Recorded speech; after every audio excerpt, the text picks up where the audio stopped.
హరి ఓం. శ్రీ గురుభ్యో నమః.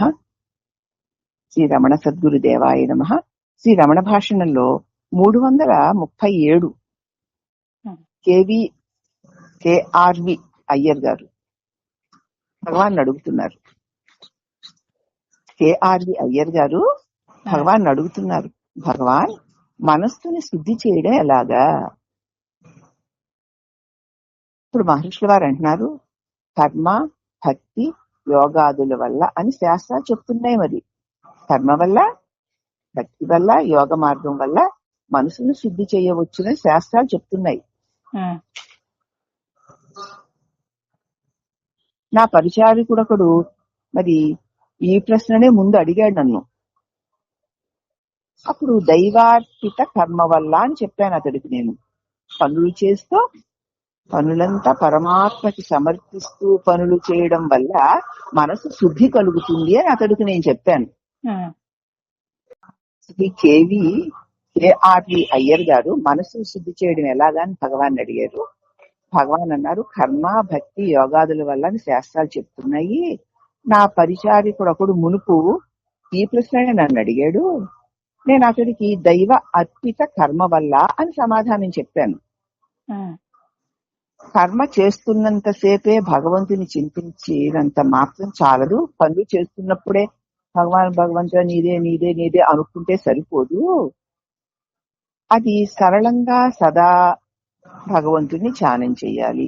సరళంగా సహజంగా ప్రతి కదలిక కర్మే గనక ప్రతి కదలిక భగవంతుడా మీరే మీరే అని భగవంతుని స్మరణతో సరళంగా ధ్యానించాలి.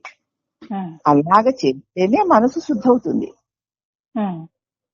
లేచింది మొదలు నేను అన్న తొలి తలంపు కలిగి నేను మేనుగా భ్రాంతిలో ఉన్నటువంటి ఈ మెలకువ కాలమంతా కూడా భగవంతుడా ఇదంతా మీరే మీరే మీరే చేస్తున్నారు, మీరే మీరే అనుకుంటూ పని చేస్తున్నప్పుడే కాకుండా సదా భగవంతుని ధ్యానంలోనే ఉండాలి. అలాగనుకుంటే మనసు శుద్ధి పడుతుంది. ఆ పరిచారకుడికి అది తనకు వర్తింప చేసుకుని ఇలా అన్నాడు. ఆ పరిచారకుడికి భగవాన్ ఏం చెప్పారు అది ఈ అడిగిన ఆయన కూడా, ఈ అయ్యర్ గారు కూడా తనకి వర్తింప చేసుకుని ఇలా అడిగాడు. శారీరకంగా భగవంతుని నేను పరిచయించినంత మాత్రాన చాలదు. ఆయన నన్ను సదా స్మరిస్తూ ఉండాలి కదా. నేను శరీరంగా ఏదో భగవంతుని తలుచుకుంటూ ఉంటే సరిపోతుంది ఏంటి? భగవంతుడు కూడా నన్ను తలుచుకోవాలి కదా అన్నాడు. ఇదే ప్రశ్న అడిగిన మరొకరికి భగవాన్ ఇలా చెప్పారు, ఆత్మ విచారణ చెయ్యి. ఈ భగవంతుని స్మరించే నేనెవరు అని విచారణ చెయ్యి. అప్పుడు దేహము నేనన్న బుద్ధి తొలగిపోతే దైవమే నువ్వై ఉంటావు అని భగవాన్ చెప్పారు. కాబట్టి భక్తి కర్మయోగాల చేత అంతఃకరణ శుద్ధి పడుతుంది. అది ఏదో తాత్కాలికంగా కాకుండా ప్రతి క్షణము కూడా నేను నాది అన్న భావన లేకుండా అంతా పరమాత్మే పరమాత్మే పరమాత్మదే అన్న ధ్యాసతో చేయగా చేయగా చేయగా మనసు శుద్ధి పడుతుంది. అయితే అంత మాత్రం చేత సరిపోదు కదా. నేను శారీరకంగా భగవంతుడు తలిచిన భగవంతుడు కూడా నన్ను తలవాలి కదా అని అడిగినప్పుడు భగవంతుడు నువ్వు తలవడం, నిన్ను భగవంతుడిని తలవడం ఇదంతా దేహాత్మ బుద్ధి వల్ల నేనెవరా అని విచారణ చేస్తే దేహాత్మ బుద్ధి తొలగిపోతుంది. అది తొలిగే వరకు నీకు నేను, దేవుడు, ఇది జగత్తు ఇవన్నీ కూడా నువ్వు తిరుగుతూ ఉంటావు వీట్లలో. ఎప్పుడైతే నేనెవరిననేటువంటి విచారణలో సుస్థిరంగా నిలిచి దేహాత్మ బుద్ధి తొలగిపోవాలి.